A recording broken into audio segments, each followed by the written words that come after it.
Attendees will remain in the courtroom, and dependent upon the severity of the incident, the courtroom's double doors will be secured and remain secured until given further instructions from the Nueces County Sheriff's Office or other law enforcement agency. That concludes my safety brief. Thank you so much. And at this time, I'll ask Ide if there is a public comment sheet for me to consider, the court manager? Okay, anybody in the courtroom? All right. At this time, we only have one agenda item to discuss today, but it is also an item that may have some legal ramifications and some discussion associated with it. So let me announce what it is and then ask our county attorney if it might be in our best interest to have some legal advice before we make this decision. And it is discuss and consider approval of construction materials storage license agreement with AEP Texas for the temporary storage of materials and equipment related to electric utility line upgrade activities. And Ms. Dorsey, this obviously has, an easement is a legal document. Is it to our benefit to maybe have some legal discussion so we can understand why it is that we're being asked to do this and in our interest? Yes, Judge, very briefly, if we could. Very briefly. In that case, I will give public notice that Commissioners Court will go into executive session. We'll do so as authorized by provisions of the Open Meetings Act, Chapter 551 of the Texas Government Code, and as well as in accordance with Vernon's Sections Codes 071, 072, 551, 073, 04, 5, 6, 86, and 87. We're going to consult with our attorney relating to matters that have been just announced. And upon completion of this executive session, we will come back into open session and take action on the appropriate item as we discussed in executive. For those of you that are here representing AEP, we'll just ask you to step out just momentarily and clear the courtroom if you're not needed in executive session, and we will call you right back in. The time is 9:43 a.m.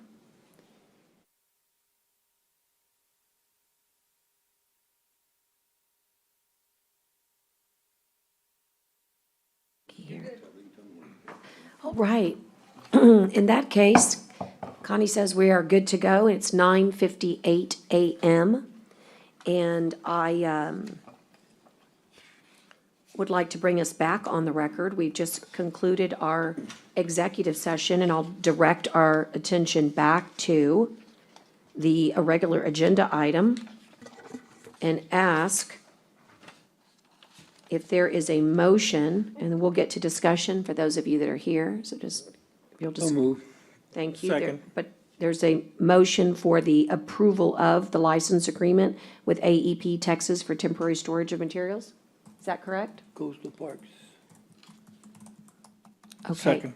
Well, let's, Well, I think we have to, I mean, as far as the motion has to be, I think it has to be who they're gonna agree with. And it's be under Coastal Parks. Recommendation to Recommend- approve. Yeah, recommend, and I just, and big, well, I make a motion, I go discussion, I guess we have to. right, I just, that we have the motion is to consider the approval, and that's, I've got a motion by Gonzalez and a second by Hernandez.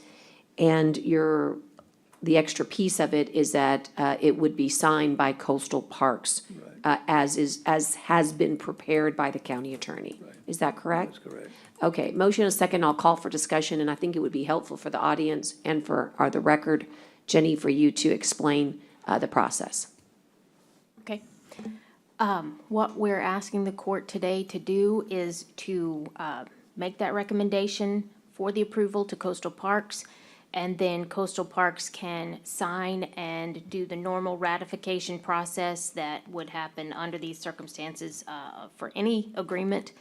And then the auditor can talk about how the money can be addressed, but since Coastal Parks doesn't have the same procurement requirements that the County Commissioners Court does, we believe this is a streamlined and clean way to do this. Thank you. And Edward Herrera, you're here. Would you just mind representing to the court that this is a fair market value payment for the easement? I just want to hear, you're the one that helped bring it forward, and AEP, you can also chime in, but just to put it on the record that this is Judge, we looked at the agreement, Commissioner Chesney and I, in 2015. Yes. It was about $20,000 for about 10 acres. So this is 2022? 16 acres, about $2,500 an acre, including increases due to the economy and stuff like that. So it's a You fair- believe it to be fair market value? Okay, that's really all I needed to make sure that that was established. And again, for those of you that don't know, AEP is providing upgrades for the utilities in the Flower Bluff area, and this is needed as a laydown yard, in essence, to make certain. But would you like to make any comments? I think absolutely, and if you would just use the podium, that helps us keep the record. Good morning. My name is John Garcia.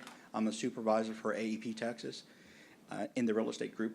This laydown yard, from time to time, we've had to reach out to the county over the years to be able to utilize the NAS property around. The NAS substation site exists there to support Flower Bluff as well as the island, as well as the base.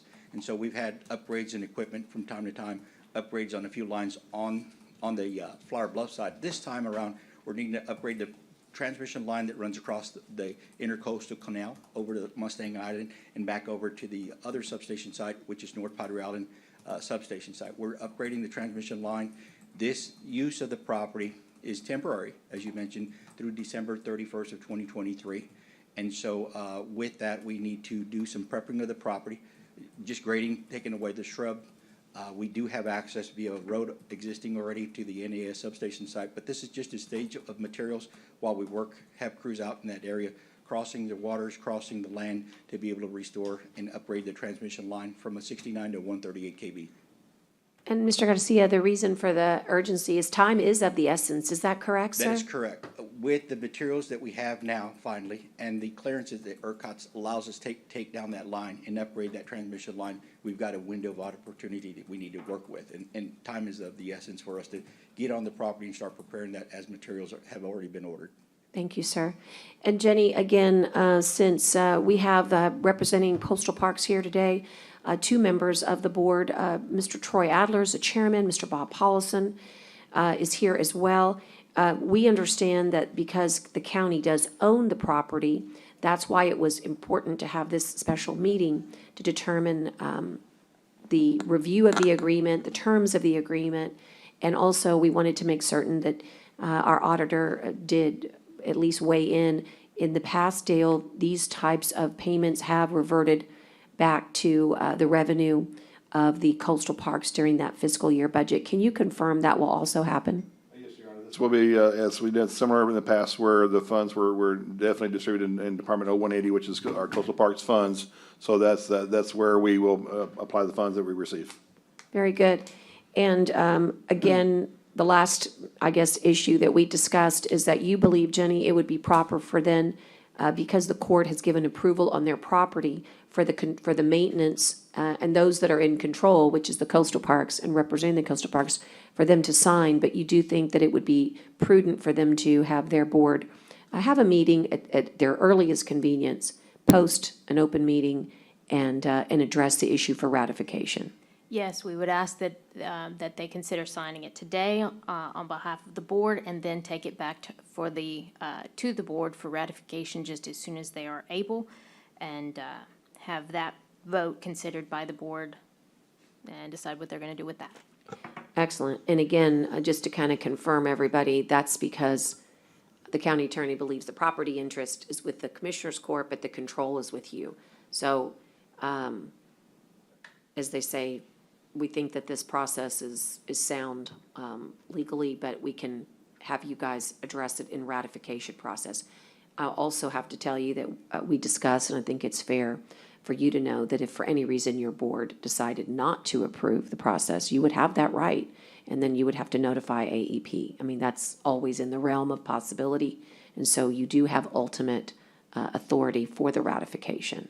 And that also should give you some comfort today that your board says no, then 48 hours from now, or 72 hours from now, the process could be halted. I don't think that's going to be the case with your excellent presentation and the need and the urgency, but of course, the process is is important to be valued.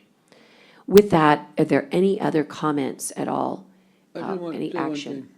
I want to thank the Coastal Parks for coming in. It's late in the game, and we know this was a Plan B later down the road that we didn't expect, but I just want to thank you guys for at least jumping in and helping out with this project here, and you're helping a lot of people out too, because AEP will be servicing a lot of people in the Flower Bluff and Naval Air Station and everything else. So thank you very much.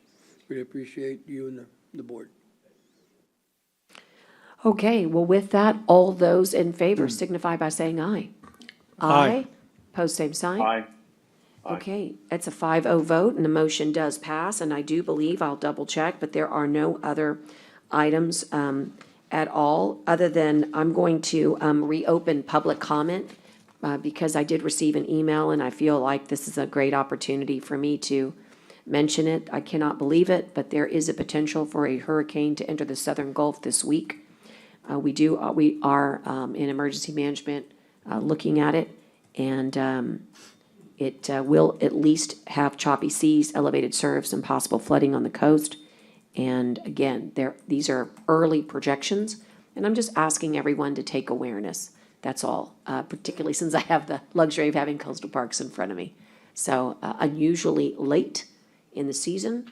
However, again, emergency management gave me that email while we were here. So I did want to tell everybody, continue to monitor all the good ways that you do your information from official, highlight, bold, official sources.